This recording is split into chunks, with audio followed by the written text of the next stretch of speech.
TV weche manyien osekelni kanyo kod Lydia Okeyo kendo yudo mathoth motimore gwenge mopogore opogore pacho kanya kwa Ramogi koro en thuolo mar twak mar Ratil Jumapil ka Jumapil mana ka Ramogi TV waketo piny Kenya e ratil tinende ni kaka wuono wang'iyo ni chakre ne oganda jo Kenya wuge yiero ma higa 2022 ang'ogi ni maber mosetimore mage maricho mosetimore bedni en e piny owacho mamalo kata piny owacho mag counties waketo higni 2 mag Kenya bang' yiero e ratil odhiambo ma kawuono an kod yawuot Lunya Ramogi ma bende wabedo kod ratil ka gin ji adek kuom thuolo mokwongo kendo amor ahinya kodgi ka giyudo thuolo mar biro mondo wago kodgi mbaka waketo ne higni 2 mag Kenya bang' yiero e ratil antiere ka kod Mark Ouko ma bende en apisa e duol mar jopuonjre kendo achiel kuom yawa mayudo tiegruok e weche mag telo mag pinje Afrika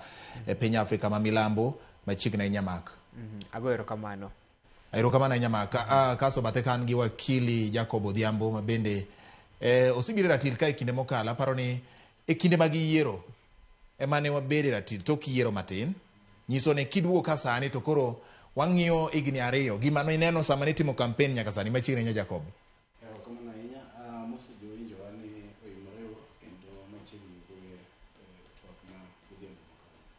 Erokamano nyakwa Ramogi an gi wendo na mar adek onge kodwa studio ka kata kamano en oko to wadani mondo watudre kod en achiel kachiel e yor lony manyasani entiere e county ma Siaya Chief Officer Honorable Walter Okelo machiegni ahinya ratil Chief kendo kawe thuolo ni mar fwai nyakwa Ramogi ajwang' ka wachako twak mar ratil waketo piny Kenya e ratil higni 2 bang' yiero machiegni. Erokamano wati wago erokamano mamor mar riwre kodi keto Kenya ratil kuom higni 2 mosekalo wachiwo mos kowuok Siaya County kababa erokamano. Erokamano ahinya wachaka uru mapiyo piyo ma en na penjo ma onywando bed ni en sirikal mamalo kata mag counties kaka piny Kenya osebedo higni 2 bang' yiero apenji mokwongo Mark ang'o minyalo wacho higni 2 nyaka ne oganda jo Kenya dhi e debe mayier giero jotelo mamalo kachiel kod telo mag kor gwenge miluongo ni counties ang'o minyalo wacho higni 2 kete ratil higni 2 mokadho gi anya wacho mokwongo kachako gi serikal mamalo cha gik maricho mosetimore e pinyni oingo becho mosetimore kata muneno weche kaka rowere ne wawuok to molo iwacho ni e kisungu nitie gimoro iluongo ni tipping point finance bill ni ema ne tipping point mar wawuok ni koro weche maricho ma osebedo ka timre e pinyni koro chopo giko ne koro wadwa mana ng'ok koro to anya wacho mokwongo ni ya apani higni 2 mosekadho gi ok en kaka ne waparo kaka jo Kenya ni Kenya dhi bet nikech sama ker nobiro ni mondo omanyo ombulu kuomwa manobiro kojiwa gi lemo ni masamo ma owuok ni odhi manyo mwande bungu kuomwa owacho ni Kenya dhi bedo molokore Kenya ni weche mag obila lal gi ji dhi lal weche mag omenda mimedo kuom kata jo ohala ni weche kaka mago ni ker nong'iso wa sama no manyo ombulu to sama no chope telo e higni 2 mosekadho gi nen weche ma koro ogajore ahinya gi kuom lemo ne chamano kaka nodwa donje telo ema nineno koro ema ka weche omenda 2 mosekadho gi finance bill ma 2023 gi finance bill 2024 higni 2 gi ema wasewinje kok ahinya chakre Kenya nochako independence ema wasewinje kok ahinya weche mag obila lal gi ji ka jatelo kere mane owacho ni ji ok bolal go kodonje telo to ko en odonje telo en mana wach moro kendo yani weche kaka osebedo ka dhi Kenya ka osebedo ka tiendruok gi en obadhore kendo ok ratiro gi kaka ker nong'iso wa sama no manyo ombulu to anya wacho ni ya tiendruok mar weche maricho mosebedo ka timre serikal mamalo ni en jotend migawo ma ker no yiero kanyo e chuny kama weche maricho matimre Kenya ni kanyo manochaki. Alright. Erokamano obiro dugo kuomi. Mano ne mana wiye maka. Moya kuna nikech koka watu biro mbele ka. Jacob, ang'o ma inyalo wacho kuom higni 2 chakre ne wa e yiero? Erokamano George. Chakre ne wa e yiero nyaka sani anyalo wacho ni nitiere achiel kata 2 mabeyo mosetimore. to nitiere moko be maricho mang'eny mosetimore. To anyalo nyiso jowinjowa naparo ni gigi osetimore nikech sama ne watimo campaign mar yiero mokalo, ne nitie miriambo mang'eny mane adiera tin e iye, to jopiny be ok anyalo wacho ni en mana sirikal kete. Jopiny be noyie gi miriambo mang'eny momiyo ne gigo kura kaka ne gigoyo kurano. Omiyo maricho otimore nikech miriambo mane jopiny okawo kendo rwako sama ne josiasa go campaign. To mabeyo mosetimore to be osetimore nikech jotelo matin kuom jok mane wayiero be nitie mana wane wacho adier mane nigi intentions mabeyo ne jopiny. Kwa mfano anyalo wacho ni king'iyo national government, ok anyalo wacho ni jotend migepe mane richo. National government wasebedo ker osebedo gi miriambo mang'eny kabisa, kasto iluwe gi nao jotend migepe manoyiero. Mamoko noyiero ayiera nikech nochung' kod adier siasa, but noko yiero gi kaluwore gi expertise margi. Ka wadhi e county government, bende nitiere jogo manochung' gi governors manoyier mane odhi omiya tich nikech jogo nochung' kode. Noko yiero ji based on expertise mar ng'ato. Ido kaka chief officers, ido kaka directors mag departments mopogore opogore. Ikawo ko ng'ato nodong' kaka MCA, atiyo gi mfano mar county na, ng'ato nodong' kaka MCA mane tie sirikal mokalo. Koro nikech nodong' yiero nowe oko, okawe okete kwa mfano e department mar reinforcement officers, ene director kanyo. Tido ko kia anything to do with security, onge expertise department. Koro yudo ka kuonde mokete jok machalo kamagi bedo gi rem kata expectation mag jopiny ok chop kare nikech jok moket kuonde gi onge gi expertise mar timo tije momiyo. Koro anyalo wacho in general ni josiasa wa kata jotendwa kosegonwa kura to nego wakawe ndalo mokari adek wabed piny to wang'e ni jopiny dwang'o tang'o wadwa timo ne jopiny, then wayier jok makonyowa tije kaluwore gi ujuzi kata ng'eyo magin go kuonde mwadwa keto gino. Ero kama na inya adwa ni mondo adhi ane kuom mheshimiwa chief officer mar weche mag telo e county ma Siaya, en iluongo ni chief officer mag governance and administration Siaya, Walter. Imbe nyalo nyisowa ni to ang'ogi ni miseneno nikech in ja Kenya, to bende Nyasaye ogwedhi ni koro intire achiel kuom piny owacho ma nochamo muma bang' yiero mag 2022. Inyalo wacho nang'o kotende kod weche mag kaka piny Kenya osebedo bang' yiero mag 2022? Erokamano Bati, nyaka ne wayiero wasewuotho wuoth malach. King'iyo kochakre at national level, mana kaka owetewa moko gosewacho. Kano wuok e yiero ma ok noyiego te. Kizungu wacho ni it was contested.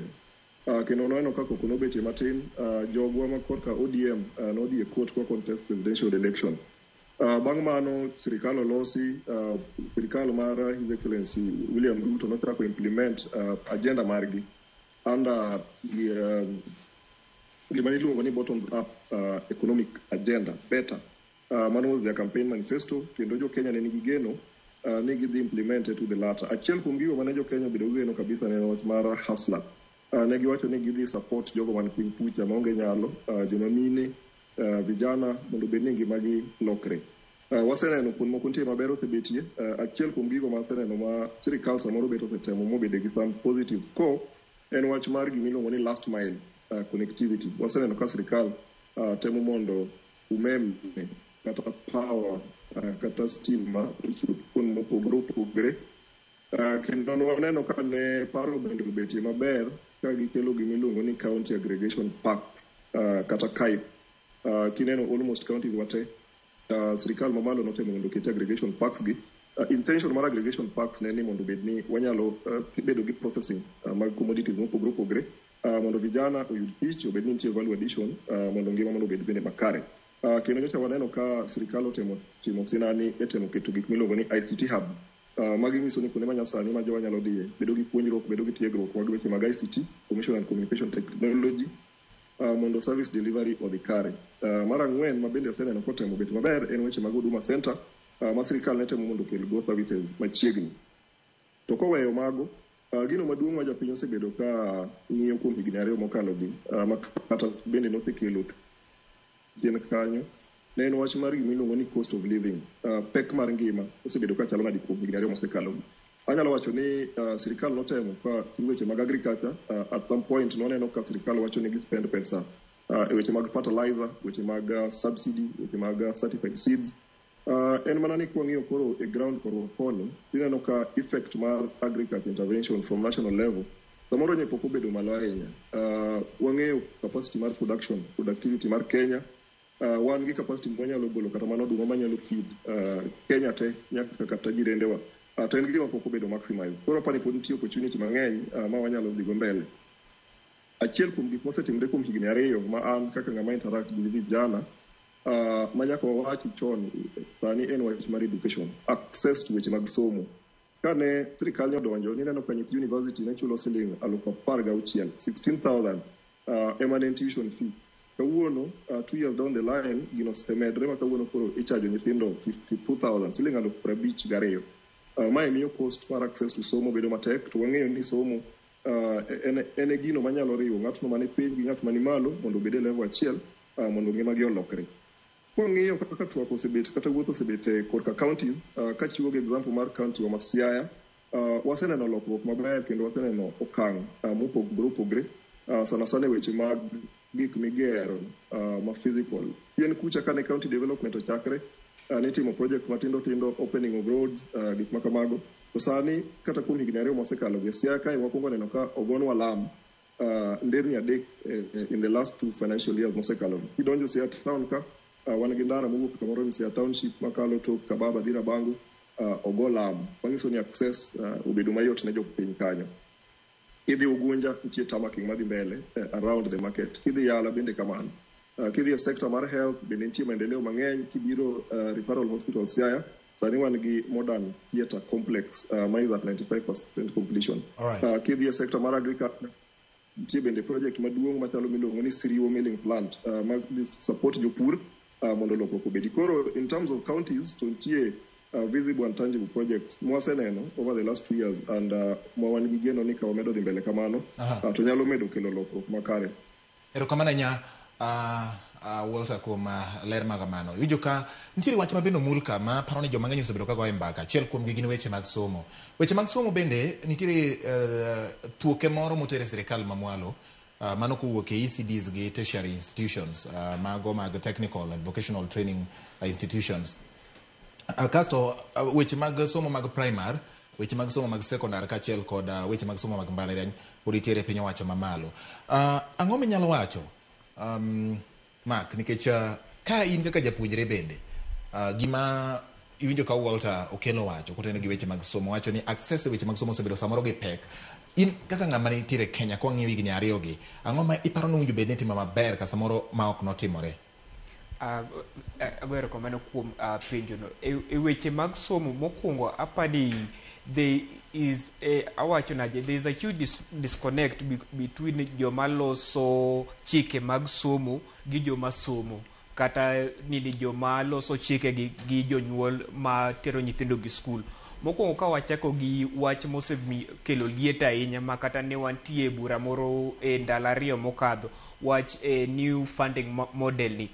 King'iyo new funding model ni in terms of principle, en gima ber, en gima nya konyo nyithindo ma iluongo na dala maonge ok nya tero gi skul ahinya, lakini gima duong' machando ji ahinya ni implementation ni. For example, kaka idhi kete tim, mane chandruok ma chando ji ahinya. To apani mane gima osebedo ka chando sirikal ni ahinya, ni gin gi paro mabecho ahinya. Awinjo ka chief officer wacho wach hustler fund cha osewuoye wacho subsidy. Gin paro manyalo sudo piny ka ing'iyo kata ni iluongo ne economy, gik ma iluongo na economic inputs menya timo to sustain the economy. Lakini gima chando serikal ni ahinya en timno. Timno, yani weche mang'eny igo e mbaka ahinya kaka wach ni funding model igo e mbaka ahinya. To koro kobiro e tich, koro tich omoko, tich ok nya timore, koko chako kendo Ang'o mi paro ni samoro tich ok otimore maber e weche mag siro somo higni ariyo gi? Dipo ni en ni jatend migao, koso en ni nok mar pesa, koso en ni onge gima dho kisungu luongo ni goodwill, paro maber mar timo gimoro? Aboduogo duogo kuom wacho ma wadwa osewacho be apani ambe naduoyo matin ni nomiyi joma ok nyal timo tich. Nomiyi joma ok nyal timo tich. Ni okaw ng'ato nikech noinge sama ni ji nodhi omanyo ombulu, ne odwa chung' gavana kamoro Kisii kocha, koro noinge ombulu, to koro kaka ing'eyo jatelo ni ong'iyo ni ong'iyo mbele kocha, ong'iyo ni mbele kocha to nyalo chano nade, bano siepa bi mak na kar somo ka, to jaduong' cha kodo donjo kacha, tich otame. Omi ng'ama ok tich otamo. Mano nikech ing'e niya, cabinet secretary kacha en e chuny mar migao. Ka oonge paro to oonge capacity mar tiyo, onge kaka migao no nyalo ran. Kata nitie te mane wantie bura kode, mane owuloso kode weche ma osebedo ka timre e migao mar somoni. Kata sami penji, ing'e nitie gimoro iluongo kisomo ni small details ka. Ok ine ka gigo en godo, ok ong'eyo wechegi. Owacha mamalo ni wadhi timo kamae, asewuoyo gi rais awinj. Mawacho ni kata e pacho, e parogi oonge wechegi, okia wechegi maber. Koro an kanya duoko penjo misepenjo na no. En gik moko ariyo. Mokwongo ni jogi nigi paro mabecho, lakini satim nigi mibadhi mang'eny. Mar ariyo en ni nomiyi joma ok nyal timo tich, nikech ni duoko lweto kaka negisekonyowa e diere mane wamanyo ombulu. To mar adek en kwelo. Ji kwelo ahinya Kenya kae, ji kwelo e migao gi, ji kwelo ahinya, nikech kata seche moko ing'e ni ya mane wadhi kaka rowere e ndara kae sama ne wadhi ng'anyo. Ne wadhi ng'anyo ni ok ni nikech jo siasa timo arambe. Arambe osetero ji mang'eny skul. Nitie nyithindo mang'eny manya obiro ma giwach ka ni arambe osetero gi skul. Lakini weche mane wadhi go e koko ni nike tiende ni pesa ni wuok kanye. Tiendruok mar gini ni kwelo ntie. Okay. Jacob. George, I think ni Kenya ka, the problem wan go en ni ok wadwa ni mondo wabed jo adiera e gik mwatimo e seche duto te mwatimo gik moko. Ing'e ni kata wach moro ni atini education cannot be free, ok nyalo bedo e yo manono. Ing'e ni en gima leaders wa, jotendwa odagi adaga ni gini ok ginyal kete tim. Adwa mi kuom mfano. Sani ana eroga kao practical example. Sani deputy governor manama Homa Bay, Joseph Magwanga, no serve kaka MP for 2 terms. And when you serve as an MP for 2 terms, you are entitled to a pension. That is 100,000, almost close to 100,000. Cast you do a pension ni biro to Sani and deputy governor. He's also handing as a deputy governor. The same applies to Governor Gladys Wanga. Mano serve kaka women reps for 2 terms. Ocha mo pension mar women rep. Then she's now the governor. Ocha ko chamo salary marga. Kotieko 2 terms as a governor, bendi neno ka court o bedo gi dispute wach mar governors, bedo gi pension 2 terms governors. Kawa example mar Ali Hassan Joho, obedo governor for 2 terms. And he pension as a governor. Sani en minister ma Pod gionge gi pension. Pod gionge go sani. But kane ginene chato kaka ne gidwaro cha do bedo gi pension. Ochako bedo minister wido pension. So reference mari kalore gi reference mara enia. Practical. Ngati yudo ka ne japuonj koya e puonj no mo se retire odhi obedo elected. Pension ne kaka japuonj podo chamo. But podo chamo public funds kaka the elected leader makoro eno kato bedo MCA kato bedango. Government needs to reorganize itself. Mondo wabed gi channel ma ka ng'ato notiyo tich moro to ene pension to chako dio yudo tich moro to pension ja ends there. Koro tiyo tije no ichule salary nikech mano pod taxpayers money. Pesa gi te. Ada penji gimoro mondo wawinjre kwa dhi mbele. Penja. Ng'ato ne japuonj, yes. Kuom ranyisi watigi japuonj yes. Nikech gine joma osetiego mochopo ka. Yes. Utieko tich. Yes. Moro taya. Yes. To oyudo gwelo moro. Yes. Eyo orak. Yes. Masa moro onge a definite structure. Miwacho ni mar pension mare oyudo tich eyor orak. Yes. Kuom ranyisi nitiere directors moko mag counties ma ondike eyor orak. Yes. Utiyo ka. Iparo ni ok ma en tich makata ka chieng' moro tiyo kata tam sa 2 higni 10 to samoro konye yude pension machiel kachiel nikech it is a contract. Yes. Iparo ni en gima ber mondo chung pension ne chakoro chal ka gima koro oweyo higni 30 40 manotiyo kada 25 kada 30 manotiyo go mondo koro orit kama oserumo to koro wachne ong'ade gi kanyo. Mane gima temo wacho sitemo lero nang'o? Yes, if somebody you nego choose kidwa ni mondo chako mi tich to you have to forgo pension mondo obed redirected to something else manyalo gero pain mondo ini cham salary mi ne dwaro, because if you are comfortable with pension to nego beni ko ibeda beda dala and a young person gets the opportunity, because even number one, the problem what we are dealing with here is unemployment. A lot of people, a lot of professionals near streets, they are unemployed. Tidoka retirees or kao chako bedo appointed somewhere else, get ya more pesa to pensions be given. And then the government says, and stakeholders watching here, waonge enough funds, mwanya look at education, free. Education can be free, but wanyisi. You know, MPs nigi NGCDF, bursary funds. Yes. Governors nigi county bursary funds. Yes. President nigi bursary funds. Pesa giteko bedo collapse into one kit.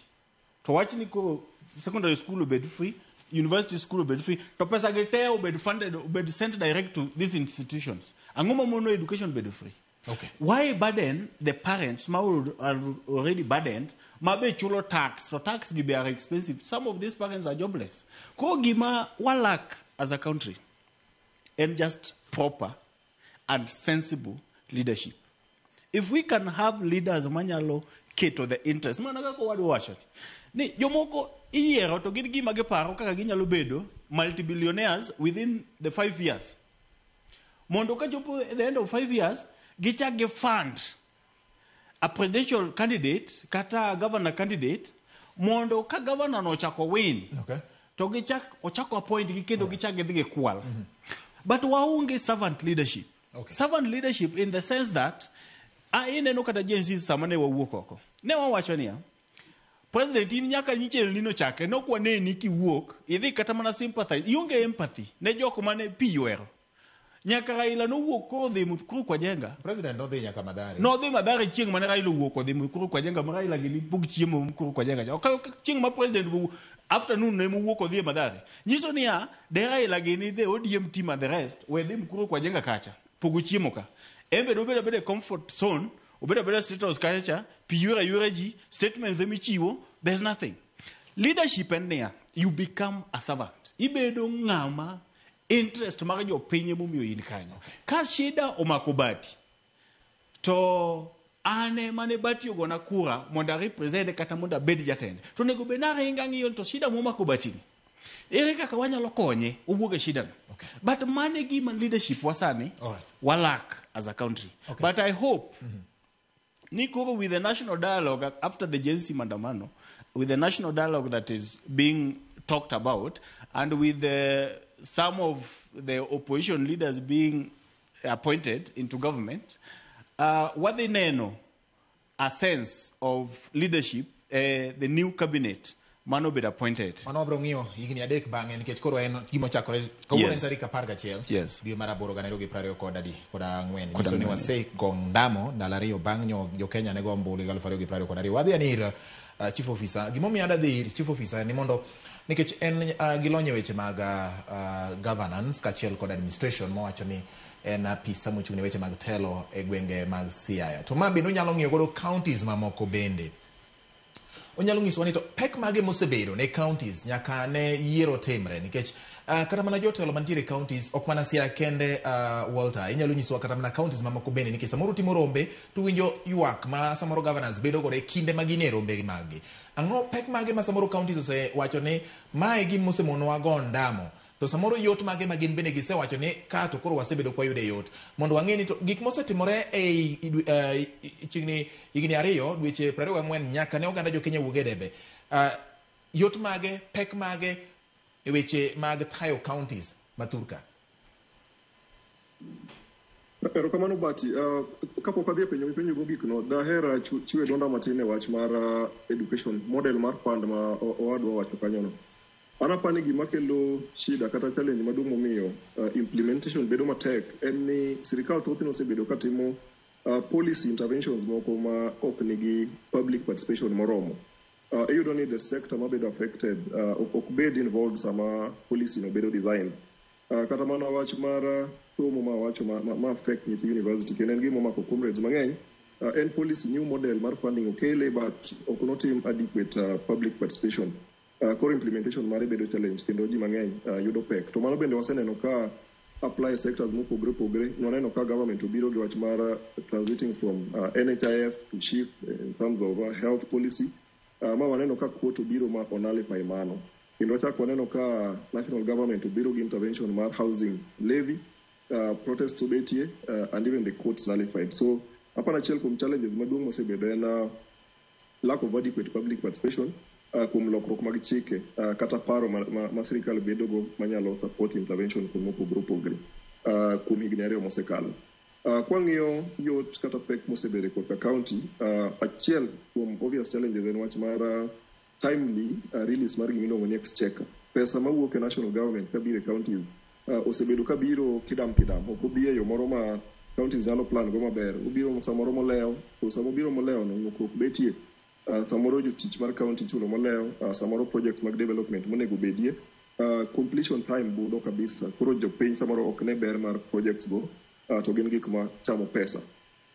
Achiel kuom issues manyocha our young people Gen Z odine street en wach mar gimiluongo ni accountability mar resources bende itiyogo kaka onego winjre to samoro ka projects olewo ahinya to accountability mar utilization of resources of projects bedo matin. Kendo ng'ikruok moro mantie en wach mar unemployment mana kaka colleague na wacho kanyo youth unemployment is still sani it's about 40% more than 40% mag vijana ma Kenya onge tich kendo onge kuma gidhiye sama gionge tich no en pressure kuom county en pressure kuom national government en pressure kuom entire establishment mar governance so counties wa osebedo gi shida in terms of ng'iyo ni opportunities are demand to kama counties temo kata employ no nitie gimiluongo bende ni wage bill and balance nitie threshold chik dwaro ni kik bed ni wage bill mar county government okadho 35% ata malo 35 to kaluwore gi pressure mantie jogwa duto mo graduate jogwa duto mo tiegruok gi expect ni mondo giyud tich kendo giyud thuolo mar tiyo assistant go mag county so pressure mar the youth unemployment en gima chando counties mang'eny kaka inyalo yudo ni one of the first things mane this current administration otimo ni jok mane puonje ECD yo mar contract to permanent and pensionable mondo bende gin gilwaki maber ginyalo yudo cover ginyalo plan ginyalo yudo kata mana pension bende at the end of their term mondo bende services makoro gi offer ne nyithindo magipuonje ECD obedni is better again in the health sector governor Masiana no kondi for over 160 health workers immediately manodonjo one as a source of creating employment for Jowago but also filling the gaps mag service delivery in terms of capacity madumar kwendego to gima duong' maseneno batiko bete sana county worker en ni ntie visible infrastructural projects samitimo project madongo gi kwendego ntiere opportunities mag ndiko ji so there is job creation but at the same time gin project mabende konyo facilitate production kendo facilitate jopiny mondo bende nyalo move from one place to another an gima pani county the country sani nyalo timo and we are happy gi changes manyocho bechegi kaponi our national government can deliberately support devolution and deepen devolution because devolution tigni gi jopiny it is easy to access MCS offices access county government offices mondo engagement obed mayot so in terms of availing resources in time in terms of increasing what comes down mondo beni projects itieko in time and they are done for the benefit of the Kenya. Erokamano nya Walter. Winjo gima Walter wacho kanyo. Winjo kaka wuoyo. Wang'iye wach mar nikech katiba mar piny Kenya dwaro ni mondo sama pok otim chenro moro amora kawe pach jopiny mondo winj ni jopiny wacho nang'o. Rito weche mag chike kowuok e sirikal mamwalo nyaka mamalo nikech nitiere appointments mang'eny ma samoro yudo ka samoro kata counties moko nitiere kod ng'ikruok mobedo kaluwore kod ndiko jotich weche mag chike moko samoro mipodho miyudo ka ng'ato dhi ne do to gidhi tiko ndalo mang'eny e do kapok giyudo duoko ma samoro miyo chenro ok nyal dhi makare. Weche mag luwo gi chike piny owacho bed ni gin mag county gan mamalo setimo nade maneno ni weche ma ondike katiba otiyo mar konyogi yudo yot e tayo chenro magi. Achako di Jacob. Ing'eni George all these levels, the 2 levels of government, niga gi legal advisors. County governments nigi county attorney. The national government nigi AG, the attorney general. Tidoga ka samoro jotelo mochungne ka levels mag government gi weyo gi koso ga luwo advice momigi gi the legal experts.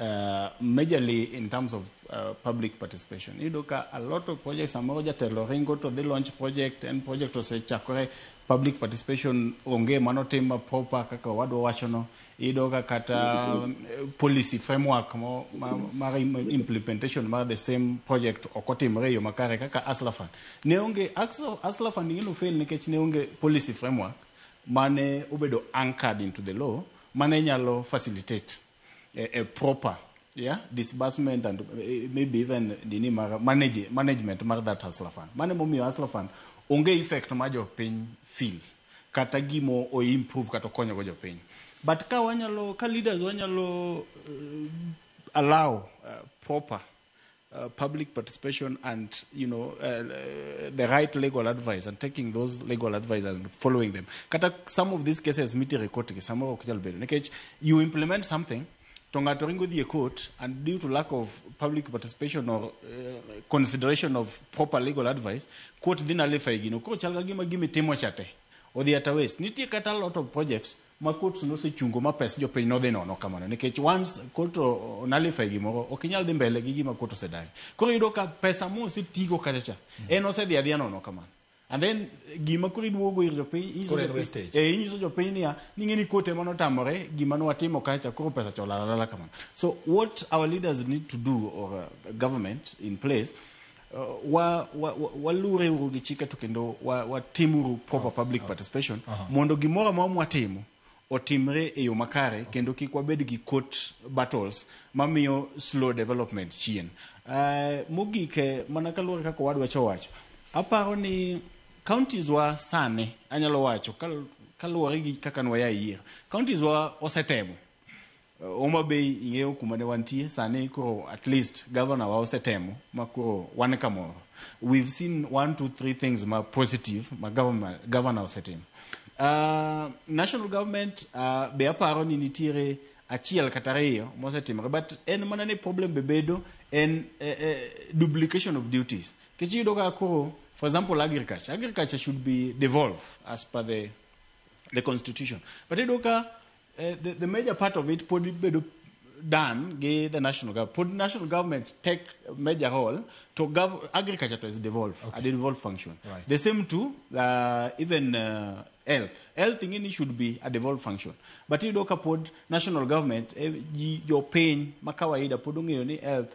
And a function of the national government. All right. Yeah. Mark, I don't know ka idwani mondo juogi nyise ni wije wache gimoro point mariel man kata weche magigin mage kotendo kod weche mawacho mokwongo nikech joma tindo samoro ka wang'iyo gi sani kaka nyogi timore samoro kata mana yie mondo gibed piny mondo jotwage nyalo bedo matek samoro kata public participation samoro nyalo bedo matek wacho ni okodwa gigi go wan wabiro gi magwa koro nyisone ni ang'o ma anyalo kelo ber bang' gik ma iwacho ni public participation kata ka opaj jopiny kosebedo katimore kuom higni 2 mokalo e yo makare ne nitie yo wach moro mane chago pacha ka e wach mano wacho wach pension gi wach free education nadwa ni mondo adwok yes lidha matin Daria Martin mokwongo nadwa ni mondo awach ni ok en sustainable wach paro no ber lakini king'iyo kaka sirikal tiyo overtime ok en gima sustainable dongruok mar piny e dak modak sani iloso kuom pach moro miluongo ni entrepreneurial mindset ok ni golo pesa kuom e yore mag dongruok manoseket kaka mag pension nikech king'iyo e yo malaj nikech pension nitie joma oti maonge tich konyo ge yore mag thieth nitie jomoti makonyo e yore mag tero nyithindo e skul king'iyo iluongo na wach pension ni okonyo jomoti ahinya e weche ka igoli to jogi serikal bo konyo ge nade nikech mage gik ma king'iyo overtime government cannot sustain to wach mano wacho mar free education cha somo en gi value mare ok nyakete totally free to mano ok tij serikal tije timo somo bedo free tij serikal en keto gino mondo bed affordability mane tij serikal.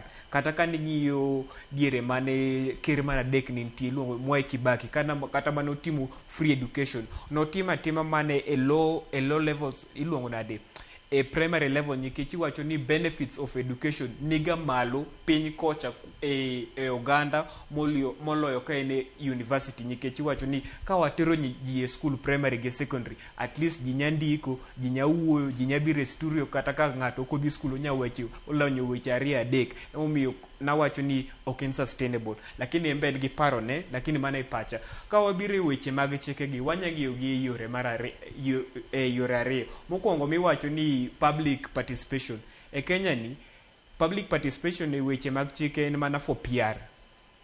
En mana for PR. Kata ka ne wang'iyo chike manitiyo godo monego ni luwo godo, ka chike de luwo sama ni yiero kata jotend migawo mokel gi sani gi, chik ni luwo ni iluwo ratiro, thoth gi doko dhi.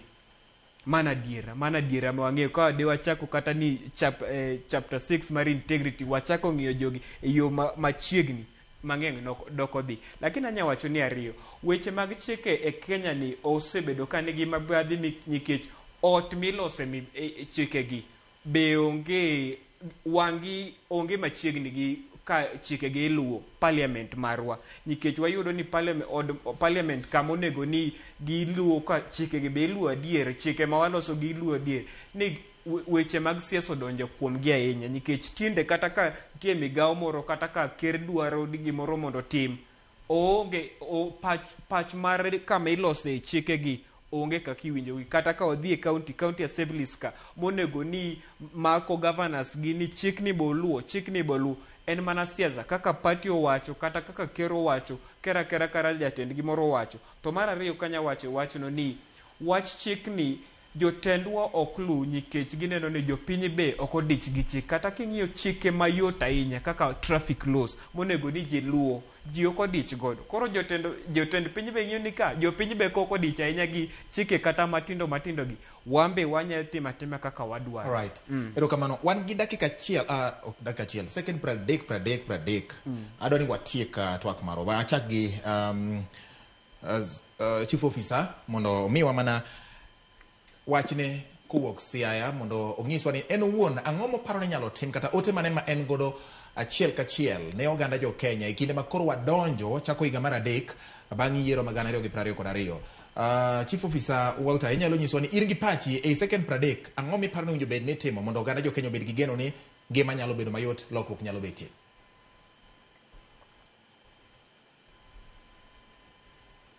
Walter, ok ang'eyo ni iwinja, kopo ni iwinja tibro duoko mano, kapod ok iwinja wadhia ni ine machako kodi mak nyiso ne e second 30 ang'o miparo ni bed ni timo mana mapiyo?